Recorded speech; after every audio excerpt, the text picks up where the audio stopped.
உறவுகள் அனைவருக்கும் அன்பான வணக்கங்கள். மயில் அந்த வீட்டுக்கு கூட்டிகிட்டு போனால் தான் நான் கொடுத்துருக்க கேஸையே வாபஸ் வாங்குவேன் அப்படிங்கிற மாதிரி மயிலோட அம்மா வந்துட்டு பிளாக்மெயில் பண்ண ஆரம்பிச்சிருக்காங்க. நடந்தது என்ன அப்படின்னா, சரவணன் வந்துட்டு தங்கமயில் கூட எனக்கு வாழ விருப்பமே இல்லை, இந்த விஷயத்துலையாவது நானே என்னோட முடிவை எடுக்க விட்டுருங்கப்பா அப்படின்னு சொல்லிட்டு அவங்க அப்பா கிட்ட வந்துட்டு அவர் ரெக்வஸ்ட் பண்ணி கேட்டதுனால அவரும் சரிடா, உனக்கு என்ன ஒரு இதுனாலும் நான் உன் கூட நிப்பேன்டா இந்த விஷயத்தை பொறுத்த வரைக்கும்னு சொல்லிட்டு அவரும் கிளம்பிடுறாரு. பாண்டியனும் இப்படி சொல்லிட்டதுனால அவர் கொஞ்சம் நிம்மதியாக இருக்கும்போது வீட்டுக்கு டிவோர்ஸ் நோட்டீஸ் போயிடுது. இதை பார்த்து தங்கமயில் ரொம்பவும் மயக்கமே அடைஞ்சு விழுந்துடுறாங்க அந்த ஷாக்கில்.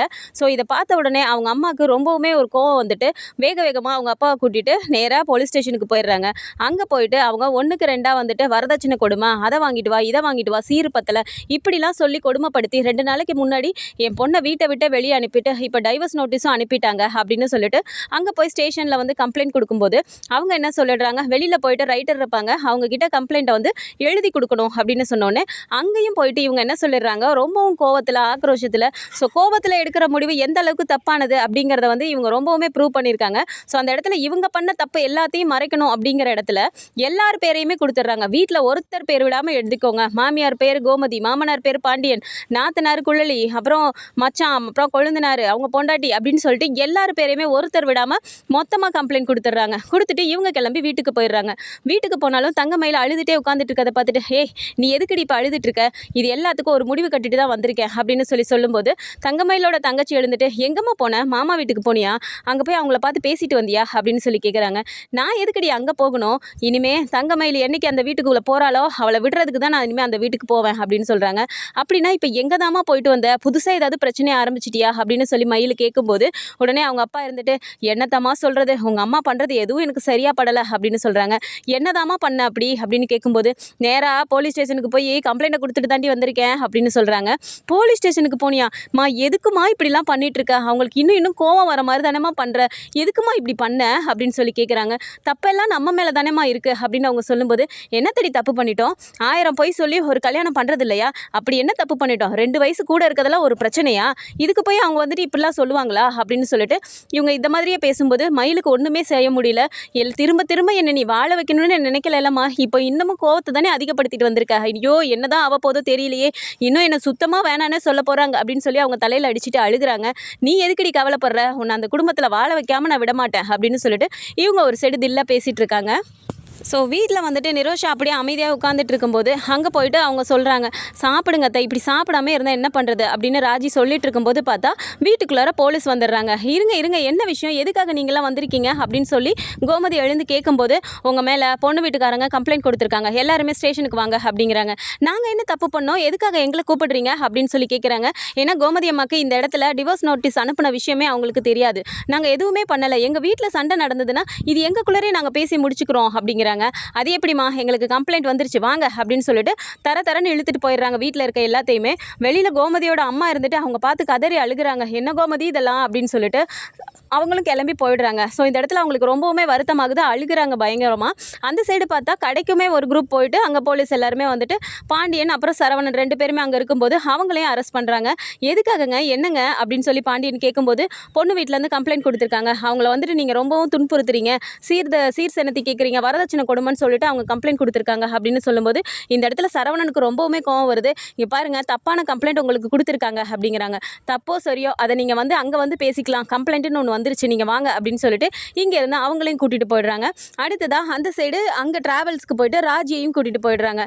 இப்படி சுற்றி நடந்துட்டு இருக்கும்போது இங்கே வந்துட்டு செந்தில் மீனா 2 பேரையுமே வந்துட்டு தேடி அவங்களும் அந்த ஆஃபீஸில் இருக்காங்க. அப்படிங்கும்போது அவங்களையுமே ஆஃபீஸ் வரைக்கும் போய் கூட்டிகிட்டு போகும்போது ரொம்பவுமே மீனாக்கு வந்து அவமானமாக போயிடுது. என்ன இவங்க இப்படிலாம் பண்ணிட்டு இருக்காங்களே அப்படின்னு சொல்லிட்டு ரொம்ப கோவம் வந்துடுது.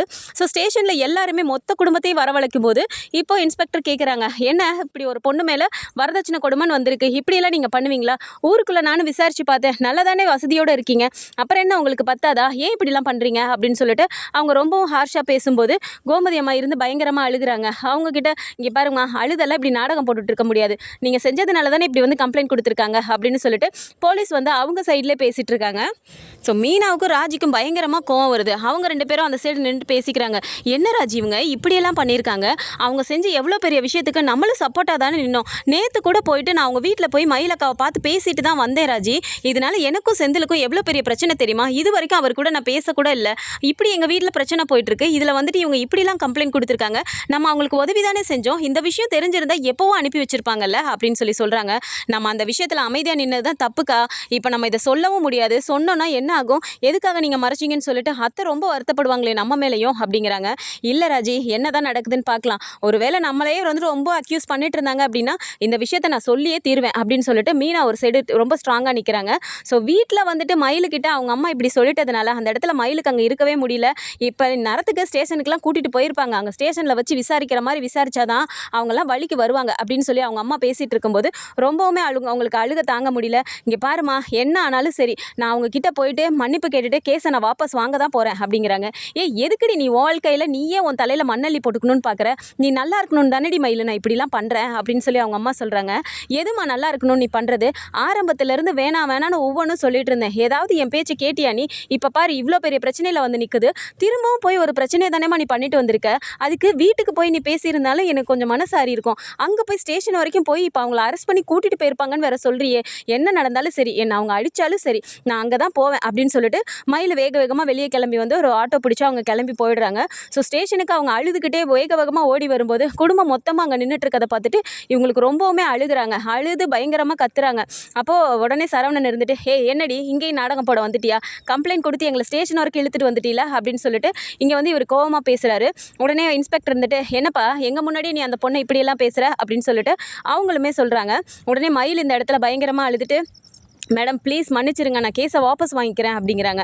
என்னம்மா உன் அப்பாவும் அம்மாவும் வந்து கேஸ் கொடுத்துட்டு போயிருக்காங்க, நீ வந்து கேஸை வாபஸ் வாங்குறேன்னு சொல்லிட்டு இருக்க. எங்களுக்கு என்ன வேலை இல்லைன்னு நினச்சிட்டு இருக்கியா? என்ன நினச்சிட்டு இருக்கீங்க அப்படின்னு சொல்லி பேசுகிறாங்க. உடனே மயில் இருந்துட்டு, தயவு செஞ்சு தப்பாக நினச்சிக்காதீங்க, இது எங்கள் குடும்ப பிரச்சனை, நாங்களே பேசிக்கிறோம் அப்படின்னு சொல்லிட்டு அவங்க அம்மா பண்ண தப்பை எதையுமே அப்படி சொல்லாமல் இந்த மாதிரி அவங்க சொல்கிறாங்க. ஸோ அந்த இடத்துலையுமே வந்துட்டு நிரோஷாவுக்கு ரொம்ப கோவம் வருது. இங்கே பாருடி, கோர்ட்டு கேஸுன்னு எங்களை இழுத்துற வரைக்கும் நீ முடிவெடுத்துட்டீல, இனிமேல் உன் சவகாசமே வேணாம், எதுவாக இருந்தாலும் நாங்கள் இப்படியே பார்த்துக்கிறோம், மரியாதையை இங்கேருந்து கிளம்பி போயிரு அப்படின்னு சொல்லிட்டு கோமதி அம்மாவும் பயங்கரமாக திட்டுறாங்க. ஸோ மயில் அந்த இடத்துல நகர மாட்டேன்னு சொல்லிட்டு அழுது புலம்பிட்டு இருக்கும்போது இவங்க ஸ்டேஷனுக்கு கிளம்பி வந்துட்டாங்களேன்னு பின்னாடியே ஒரு ஆட்டோ பிடிச்சி அவங்களுமே 3 பேருமே கிளம்பி வந்துடுறாங்க. வந்து இங்கே இந்த 3 பேரும் இங்கேயும் வந்ததுக்கப்புறம் இவங்க குடும்பம் எல்லாருமே பார்த்து அவங்கள ரொம்பவுமே கோவப்படுறாங்க. உடனே அவங்க திரும்ப மயிலுக்கிட்ட எகிரி எகிரி பேசும்போதுமே அந்த கோவத்தை காட்டி பேசும்போதுமே இவங்க உடனே, பாருங்கள் மேடம் உங்கள் முன்னாடியே எப்படியெல்லாம் மயில பேசுகிறாங்கன்னு, இதே மாதிரி தான் அந்த வீட்டில் அவள் ஒரு நாள் கூட நிம்மதியாக இல்லை, கொடுமை பண்ணி இப்படியெல்லாம் அடித்து வீட்டில் விட்டு விரட்டி விட்டுட்டு இங்கே பாருங்கள் மேடம் டைவர்ஸ் நோட்டீஸ் வரைக்கும் அனுப்பிட்டாங்க அப்படின்னு சொல்லிட்டு அவங்க கிட்ட நீட்டும் போது இப்போ தான் மொத்த குடும்பத்துக்கும் தெரிய வருது. அவங்களாம் ரொம்பவும் அதிர்ச்சி ஆகுறாங்க. ஐயோ டைவர்ஸ் நோட்டீஸே அனுப்பிட்டாரா மாமா அப்படின்னு சொல்லிட்டு மீனா ஒரு சைடு சொல்கிறாங்க. கோமதிக்கு இந்த இடத்துல அதிர்ச்சி ஆகுது. என்னடா சரவணா பண்ணி வச்சிருக்க, எங்களை கேட்காம ஏன்டா இப்படி பண்ண அப்படின்னு சொல்லி கேட்குறாங்க. அம்மா என்னை மன்னிச்சிருங்கம்மா, இந்த விஷயத்துலையாவது என்னோட விஷயத்தில் நான் என்னோட முடிவை சொந்தமாக எடுக்கணும்னு நினச்சேம்மா, அதனால தான் நம்ம வக்கீல்கிட்ட பேசிட்டு நான் அனுப்ப சொல்லிட்டேம்மா அப்படிங்கிறாங்க. இதை பற்றி நீ எங்ககிட்ட வீட்டில் பேசியிருக்கலாம்லடா அப்படின்னு சொல்லி சொல்கிறாங்க. உடனே போலீஸ்கிட்ட, இங்கே பாருங்கள் மேடம் இவங்க பண்ணினது எல்லாமே என்னை தப்பாக மறைச்சி வந்து எல்லாம் கல்யாணம் பண்ணி வச்சாங்க, எனக்கு இவ கூட வாழ பிடிக்கல, வாயை திறந்தாலே பொய் தான் சொல்கிறா, பொய்யே சொல்லிட்டு இருந்தால் எப்படி மேடம் வாழ முடியும் அப்படின்னு சொல்லும்போது உடனே மயிலோட அம்மா இருந்துட்டு, இல்லை மேடம் இவங்க ஃபுல்லாக பொய் சொல்கிறாங்க, எல்லாமே பொய் தான், நாங்கள் எல்லாமே வந்துட்டு நல்லா தான் செஞ்சோம் சீர் செனத்தியெல்லாம் அப்படின்னு சொல்லும்போது இந்த இடத்துல மீனாக்கு ரொம்ப கோவம் வந்துடுது. டக்குன்னு மீனா, இருங்க நிப்பாட்டுங்க, சீர் செனத்தியெல்லாம் நல்லா செஞ்சிங்களா, அது எப்படிங்க எங்களுக்கு எல்லா விஷயமும் தெரிஞ்சுமே இப்படி பச்சையாக பொய் சொல்கிறீங்க அப்படின்னு சொன்ன உடனே கோமதி இருந்துட்டு, என்ன விஷயம்டி எதை பற்றி பேசிகிட்டு இருக்க அப்படின்னு சொல்லிட்டு அவங்க கேட்குறாங்க. அத்தை உங்களுக்கு ஒரு விஷயம் நாங்கள் சொல்லலை, எங்களை மன்னிச்சிருங்க முதல்ல அப்படிங்கிறாங்க. உடனே ராஜியும் கூட வந்துட்டு, ஆமா அத்தை எங்களுக்கும் ஒரு விஷயம் தெரியும், அதை நாங்கள் வந்துட்டு தேவையில்லாமல் குடும்பத்துக்குள்ளே பிரச்சனை வரக்கூடாதுன்னு சொல்லிட்டு அதுவும் இவங்க எங்ககிட்ட கெஞ்சி கேட்டாங்க, அதனால தான் உங்ககிட்ட நாங்கள் சொல்லலை அப்படின்னு சொல்லி நாங்கள் சொன்னோம் அப்படிங்கிறாங்க. எந்த விஷயத்தடி சொல்கிறீங்க அப்படிங்கும்போது இவங்க கல்யாணத்துக்கு நகை போட்டாங்கல்ல, அது எல்லா நகையுமே வந்து கவரிங் நகை தான் அத்தை, மயிலக்கா போட்டிருக்க செயின் மட்டும்தான் அவங்க தங்கத்தில் போட்டாங்க, எல்லாமே வந்து கவரிங்கை போட்டுட்டு தான் உங்ககிட்ட தங்கணும் அவங்க போய் சொல்லிட்டாங்க அப்படின்னு சொல்லும்போது போலீஸ்க்கே இந்த இடத்துல கன்ஃபியூஸ் ஆகுது. என்னம்மா பேசிகிட்டு இருக்கீங்க, இவங்க என்னடனா நீங்கள் கவரிங் நகையை போட்டிங்கன்னு சொல்கிறாங்க, நீங்கள் என்னடனா சீர் செனத்தையெல்லாம் செஞ்சது பத்தாதுன்னு உங்களை கொடுமைப்படுத்துகிறாங்கன்னு சொல்கிறீங்க, என்ன தான் நடக்குது அப்படின்னு சொல்லி அவங்க கேட்குறாங்க. உடனே மயிலம்மா இந்த இடத்துல அப்படியே பல்ட்டி அடிக்கிறாங்க. அவங்க சொல்கிற விஷயம் என்னென்னா, இல்லவே இல்லை மேடம் நான் போட்டது எல்லாமே தங்கத்தில் தான் போட்டேன், இவங்க மொத்தமாக எல்லாத்தையும் கவரிங்காக மாற்றி வச்சு இப்படி தான் அவங்க பிரச்சனையவே ஆரம்பித்தாங்க அப்படின்னு சொன்ன உடனே இந்த இடத்துல கோமதி அம்மாவுக்கு ரொம்பவுமே ஷாக் ஆகுது. இப்படியெல்லாம் பேசாத, நாக்கே அழுகி போயிடும், எல்லாத்து விஷயத்துலேயும் தான் பொய்ன்னு சொன்னீங்கன்னு பார்த்தா இப்போது நகையை வந்து நாங்கள் எடுத்துக்கிட்டு அதை பற்றி அதுக்கு பதிலாக கவரிங் நகையை வச்சோன்னு எங்கள் மேலேயே இப்படி கூசாமல் நீ போய் சொல்கிற அப்படின்னு சொல்லிட்டு நேராக மயிலுக்கிட்ட போகிறாங்க.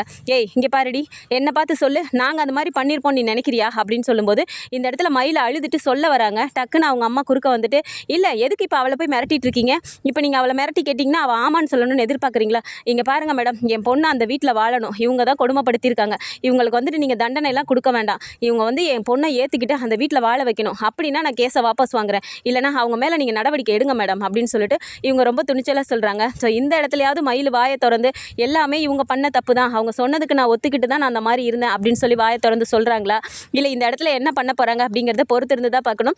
அதையும் தாண்டி இவங்க 2 பேரும் இவ்வளோ பெரிய விஷயத்தை வந்து வீட்டுக்கு தெரியாமல் கூடவே துணையாக நின்று மறைச்சிருக்காங்க. அப்படிங்கும்போது அந்த கோவம் எல்லாம் இவங்க 2 பேர் மேலே, மீனா ராஜி மேலே எப்படி திரும்ப போகுது அப்படிங்கிறதையும் நம்ம பொறுத்து இருந்து பார்க்கலாம். ஸோ இதை பற்றின மோர் அப்டேட்ஸ் தெரிஞ்சுக்கிறதுக்கு நம்மளோட சேனலையும் சப்ஸ்கிரைப் பண்ணிக்கோங்க. வீடியோ பிடிச்சிருக்கு அப்படின்னா சின்னதாக லைக்கை மட்டும் கொடுத்துருங்க. தேங்க்ஸ் ஃபார் வாட்சிங்.